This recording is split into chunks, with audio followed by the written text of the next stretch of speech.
Hello everyone, and welcome back to another episode of Book Talk, Your Story, where we're teaching people to turn the page in their lives.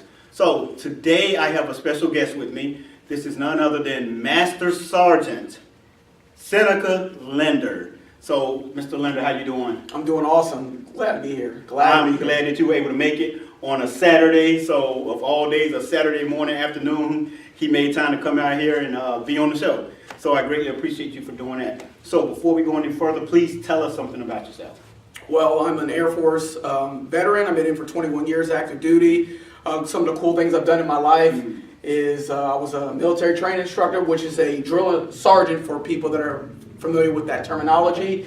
I've done great things in my life. I used to be an NBA gymnast. Really? When I was dunking off trampolines with the mascot. Get out. You know, I used to be into cheerleading. I used to be a track coach. Wow. I've done a lot of great things, and one of the great things that I've done in my life is just help teenagers out, get to a place of torment, or get from a place of torment to a place where they have hope. Hope. And that's very key, especially for the teenagers that we're dealing with today. It's like a new breed, you know? It's like with us, we go out and we discover things and we become what we discover and we have motivation. Today it's sort of hard to find or to get a motivation from those youth. So that leads into my next question for you. What is it that you do? So every year I go out to a place near San Antonio called Comfort, Texas. Okay. And you take a whole bunch of teenagers, drug users, gang members, people that come from a single parent home that are around bad people and bad things, and they're being influenced by their community to commit crimes and to sell drugs and to do all these things that are contrary to the Bible. Right. And we take them out and we bring some church kids in there, and we basically make it a small boot camp for these kids. They have church twice a day, and they learn drill movements, and I have to teach them all Army, Air Force drill movements in 3 days, and they have a competition at the end. They have a sports competition. They learn to work together. Believe it or not, you know, there are things that I didn't grow up with, like racism. I'm a mixed breed. I'm half white, half black. And I didn't grow up with seeing the hate. You could see the tension. But they learn to work together and finally know that we're all in it together. We all have problems. Right. So that's what I do every year in third week of June. And it's a multi-state function. So we got people from multi-states coming there trying to rehabilitate their kids to have a different way of thinking, a godly way of thinking. How long has this program been around? So this program's been around for about 8 years now. Really? So I've been doing it since I was actually a drill sergeant in the Air Force. And I still do it today. And actually this church is called Freedom Church in San Antonio. They actually fly me out there now because this is going to be the 8th year in a row. And it's been amazing. It's transformation, not just for the teenagers, but for us too as well. Right. And it also gives us a different avenue of how to actually reach our young teenagers and our young kids that are going to be going through what these kids are going through right now. So you being among them, I'm quite sure you heard some stories. Absolutely. Some amazing stories. And is it hard to get their attention away from what they're going through while they're there with you all? While you all have them, do you have their full attention? Or is it like 2 days, hey, we got to get what they're thinking about out of them so that they can concentrate on why they're here? So I will tell you the way that we get their attention, and it's not very difficult because immediately they sign a waiver saying you will do exactly what you said or you could be removed from the camp. And we've had a couple of kids in the first hour, they want to leave. And what we do is we do something called breakdown. And that breakdown is nothing but calisthenics, bear crawls, low crawls, lunges, squats, holding your arms out like this for like 5 minutes, you know, and that's how we get their attention, that we have authority and you will do what you're told to do while you're here. And we have that basic training atmosphere, that environment of you will do what you're told to do, and that's it. It's almost like a scared straight kind of atmosphere. Right. So that's how we get their attention. And these kids are coming from, you know, when there was a graduation time, I had 2 grown men, 18 years old, crying on my shoulder, telling me that they never had a male figure in their life that has cared more about them in 3 days than they had in their 18 years. Get out. And this is why I go to these camps. It's because it gives these kids hope that there are people that care about their future, that we're trying to introduce to it. They've always had a father, and God has always been there, and He's there to comfort them in their times of trouble. Right. So while you're doing the breaking down of them, for building them up, are you doing biblical talks with them as well too? Is that taking place at the camp as well? Absolutely. We have the God conversations in there. Like, for example, when we want them to get out of the way, we'll say, part the Red Sea, and then they'll just go automatically. Wow. Everybody, I think about 90% of people have heard about the Red Sea and, right. and the Israelites coming out or whatever like that. We'll throw a terminology when a child is doing something that they shouldn't be doing, or a teenager's doing something to do, we'll throw a verse out and everything like that. But like I was saying before, they have church twice a day, except for the very first day. Okay. They have it in the morning and they have it at night, and it's for 2 hours. Wow. So the kids that you said that is held annually. Held annually. Once a year. So do you have some of the children to come back the next year? Do you have repeated? We do have repeated. We had this one kid, and I'll leave his name to be unknown right now, but he was a returnee. The first time he came, he was still on drugs. He just used cocaine right before he came to the boot camp, and his mom was very defeated, and they took him before a judge to get a lesser sentence that they came to our camp. So, and this kid, he also almost died. He tried to hang himself, and he was dead for 30 minutes, and they pronounced him dead, and then all of a sudden he came back. And this kid came back, and he actually became my platoon sergeant. He's in charge of in charge of my whole platoon, and we won the whole thing. Wow. So, at least for the drill competition and for the platoon sergeant of the boot camp of that year. So he's the biggest overcomer that we had there. And that's good. So it does more than just help them value themselves as individuals. It also promotes teamwork, right? Yes, it promotes teamwork regardless of skin color, where you're from, what you've been through.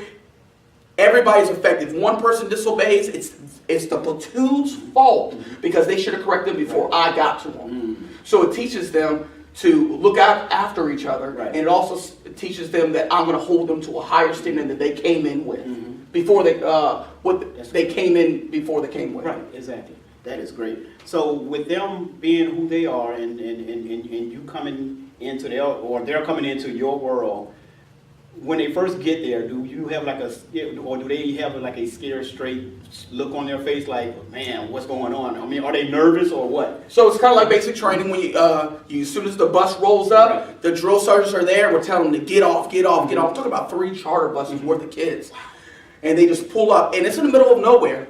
There's the bare essentials. They can't come with any electronics, nothing. Just a white T-shirt and jeans for the next 4 days.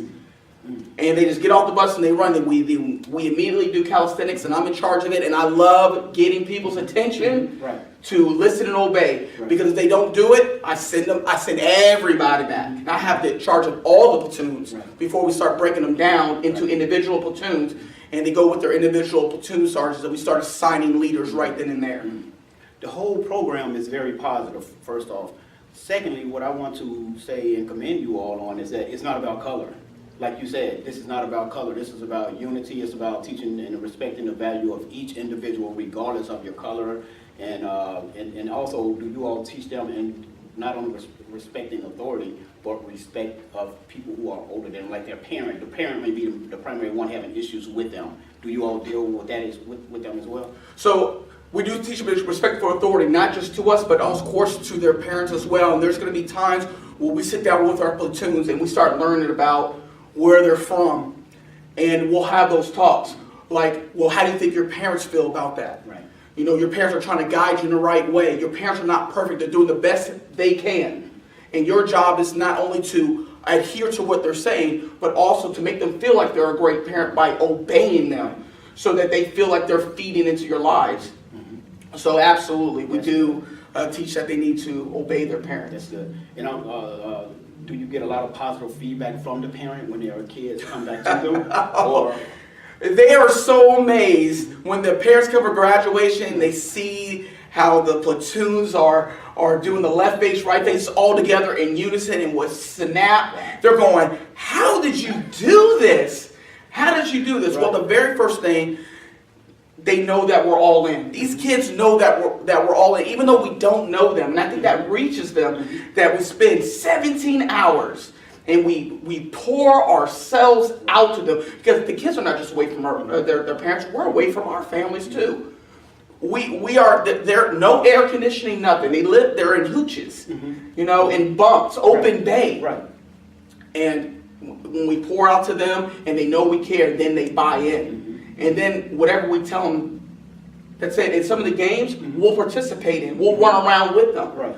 And that's another important thing about parenting. You got to involve yourselves in these kids' lives so that they know you care. Like when we were kids, I love when my dad played football with me. Right. So when I'm playing these games with the kids, because they see me as a big, scary guy, they think I'm intimidating, and all I want is obedience. No, I want them to know that I'm part of the team, and I want them to. And in order for me to do that, I have to involve myself in their lives and their little game times. So when we're playing dodgeball, and they see me come in, they get excited. They go, oh, he wants to play. And then right there, it's immediate connection after that. Now they respect me, not just an authority, but expect me as a person that wants to involve. I want to be involved in their lives. Exactly. That is so important. Especially, it's very crucial for this day and age because you have so many missing men in action. Absolutely. Right now. So this program is designed for young men, or do they have something for the females as well? Well, so it is co-ed. Okay. It's both male and female. So we have that little mix in there. Of course, the hooches are separated. Right. Right. So when I'm saying hooches, I mean like a little shelter. bay, a little shelter. So absolutely, and so we got the females are sometimes are platoon sergeants because they had a little bit of ROTC experience, or they seem like they're strong or they're dominant. So if they're barking out orders, they're not timid about people's opinions. So absolutely. Wow. So if someone wants to support this program, is there any way that they can reach out and say, hey, we want to finance, or we want to know how we can get involved as far as volunteer or anything like that? Is there a website or any information that? Yes, there's a website you go to. I believe it's Freedom Church SA. The SA stands for San Antonio. So you can Google it, Freedom Church of San Antonio, and you can get involved that way. And also, if you're too old, if you're above 19 years old, you can be a counselor.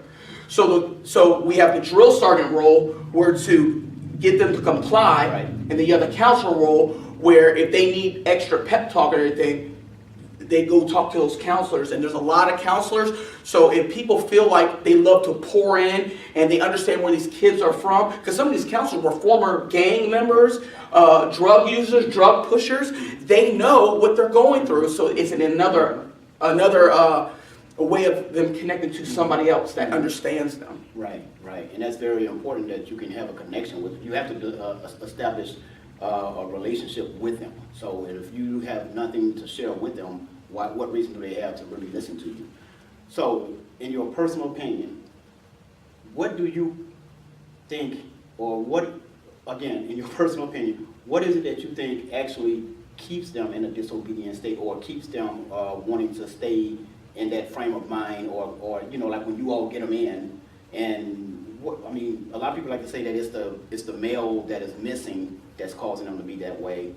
Is that what you say too, or is it the parent not being a parent, or afraid to be a parent? Or is it just a conglomerate of things? I do think it's a conglomerate of things. What I do think the number one reason is they don't know the purpose that they have for their lives from God. That's the very first thing. These children are disobedient because they're either looking for attention, nobody's being involved in their lives, and they feel like they're getting attention somewhere else. So like a lot of gang members, they feel like that the gang is more of a family than their own family, and that's how they get alliances, and that's how they gravitate to that. Every human wants to know that they have some type of belonging and purpose and value. So true. So if your parents aren't going to value you, then and I know that, and I can get attention somewhere else, I'm going to go there where I'm valued, where people are welcoming with open arms. Right. So, number one, it's God not being maybe taught at a young age. The examples are not being taught. So if your parents, if parents are cursing a lot, or they're saying you'll never be anything for the rest of your life, you're not pouring in hope. Because I have an 8-year-old son, and he's been really disobedient. But after I give the punishment, corporal punishment or the grounding or anything, I tell them that I love them and you can do it and you're intelligent, you're smart, you're good looking. Right. But above all, you know what I tell them? I say that if you act bad, it makes me look, I'm a bad parent because I'm not reaching you. And then I ask them, how can I be a better parent? So it's a conglomerate of things that a child needs. It's value. Right. And you're only going to get real value from God. Right. And that's what I find in a lot of Christians who I talk to, a lot of them are not being the parent that they're saying that they represent in God, you know? And it's like that they would say, yeah, you know, God is a great father. Okay, well, why can't you be a great parent to your child? And I see a lot of them there continually beat them down, you know, as far as physically and verbally. And it's like, well, what do you expect to come of that if you're going to continue to talk to them that way or treat them that way?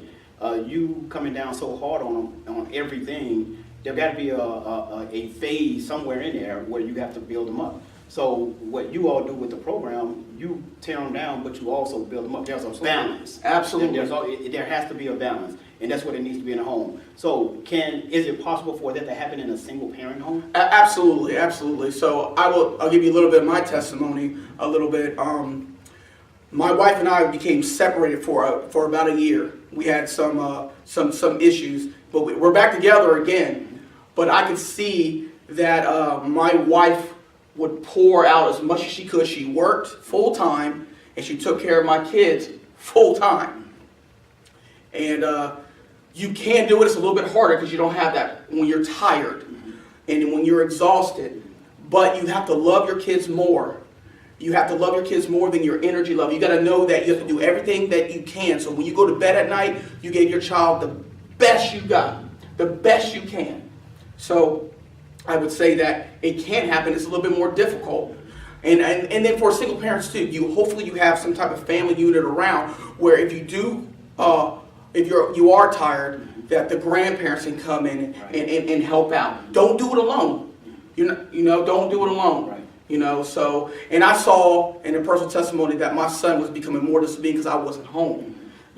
So to all the single mothers out there that are raising men, and sometimes you just see the man's point of view. Your son needs a man's point of view, and when your man's not there, pray that God will reveal the wisdom to you so that you can reach that man's heart. Because I still think that there's a lot of successful men out there, God-fearing men that were raised only by their mother.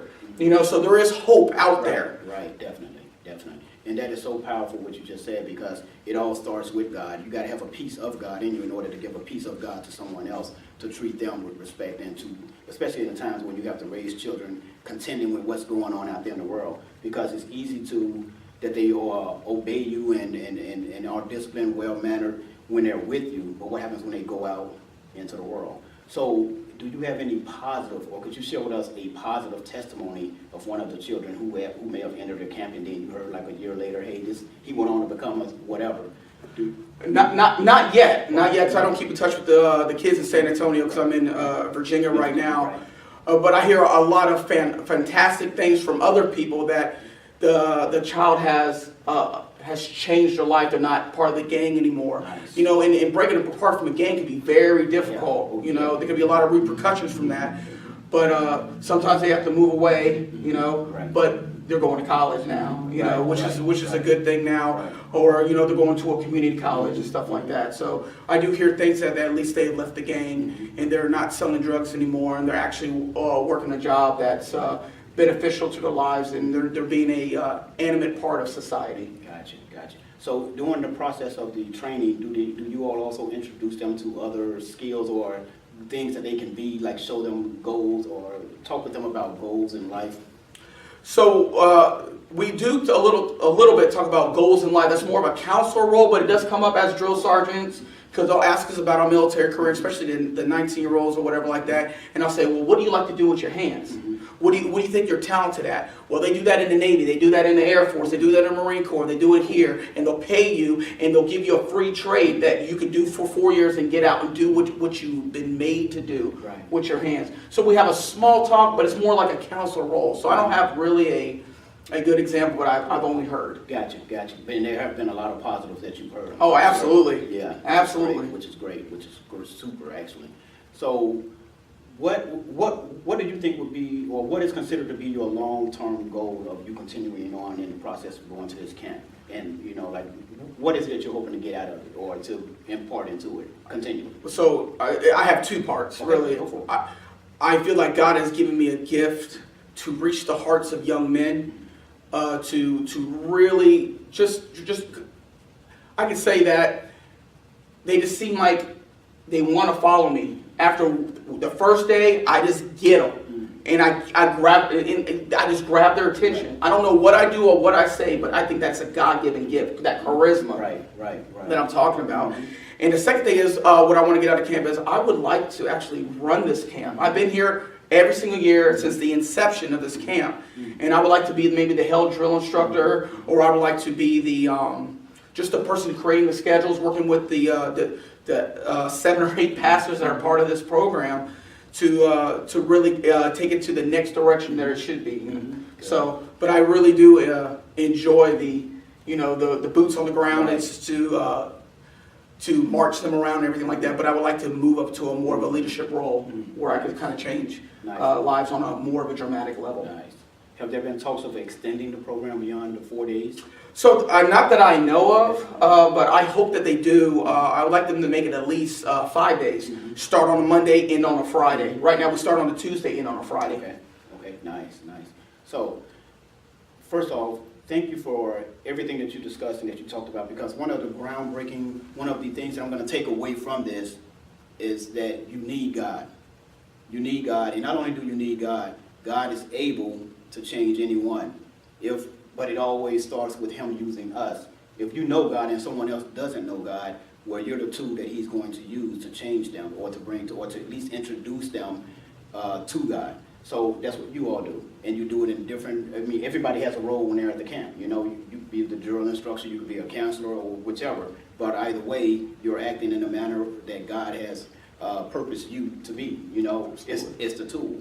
So, what is your God tip for the viewers? What is your God tip that you would like to leave with the viewers for, like, what motivates you, or what should they look at to motivate themselves to do what it is that they're purposed to do?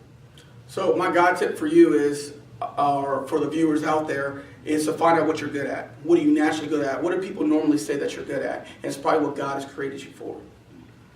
So I think that God has created me with an abundance of charisma and understanding, patience. So I want to go out there and I do that. So that's that's why I do what I do, and I do it with such joy. Nobody wants to do anything that they're not gifted at doing, and they do a mediocre job. Exactly. So if you like cars, you could help people with their cars or whatever like that, or help people if you're good in the house, whatever. You can help people clean their house, when they need it. So just to give them a little bit of tips, like people on YouTube are helping people out with different things. And a parent God tip is tell your kids, I'm sorry. Very important. When you're wrong, son, daughter, I was wrong. I am sorry. I have fallen short of God's word. Will you forgive me? Right. And I apologize to my kids. I let them know that I'm not better than they are. I'm not better than they are.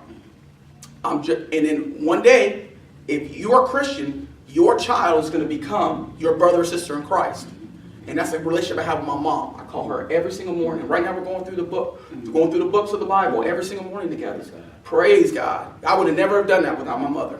And she's my best friend and my sister and my mother in Christ. I love it. That's it right there. Man, that is great. Just sitting here with you, you're like exuding a lot of charisma. You're exuding a lot of faith, because that's what you're made of, is faith walk with God. And you have a lot of joy and peace about what you do. And like you said, you can't do what you're purposed to do unless you have peace in it. You have to have peace in it. If you don't have peace about it, then you're going to do a mediocre job. That's right. If you don't realize that's your purpose, you're going to do a mediocre job. That's why so many people fail at what they're doing, or give it, or don't even worry about it. Just kick it on over. But thank you for what you do, for getting out there because I know I can't be a drill instructor. First off, I'm not built like you. Secondly, I'm retired now, so I think this right here suits me just fine to sit here and do interviews and write books, you know. Something I told my parents, well, my mom reminded me of it a week ago. She said, you always said when you were younger that you would never do anything that's outside. You always do something either with your hands on the inside, as far as like administrative, or you would do, you know, talking or what, you know, but nothing outside. I'm not an outside guy, sorry. But anyway, thank you very much, Seneca. I really appreciate you coming out here, joining us and encouraging us and letting us know that there are some positive things going on out there that really are impacting our youth and changing the, you know, just changing their lives for the better. So never give up hope, like, never give up hope, like Seneca just said, and always be willing, for the parent, be willing and do it, apologize. And I like to add one other thing that a parent should do. Say that you love them. Say that you love your child. They should hear that from you. Yes. You know, how could you say that you love everybody else around, but when it comes to your child, you can't say, I love you. But you can love the guy that's in and out of their lives, but you can't tell your child that you love them. Let your child know that you love them. So with that, we're wrapping up the show. Thank you all. Thank you again, Seneca. Really appreciate you taking the time to come out here. And until next time, this is Doc Watson, Master Sergeant Seneca Linder, and we're signing out. Take care. God bless.